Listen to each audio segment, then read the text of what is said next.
Are you tired of not knowing where to start with investing? In this quick video, we'll cover the basics of investing in under 2 minutes. Anyone can start investing, no matter their income level. 1. But where should you start? Begin with something familiar: stocks. Stocks represent ownership in companies and can yield great returns. 2. Another option to consider is investing in real estate.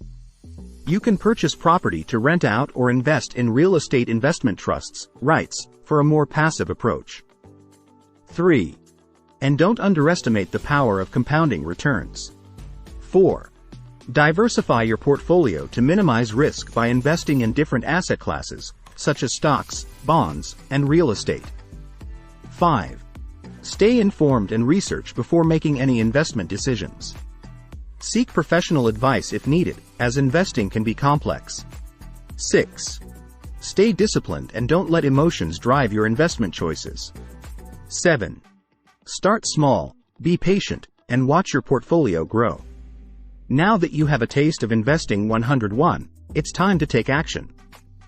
Start by opening a brokerage account and begin your investment journey today.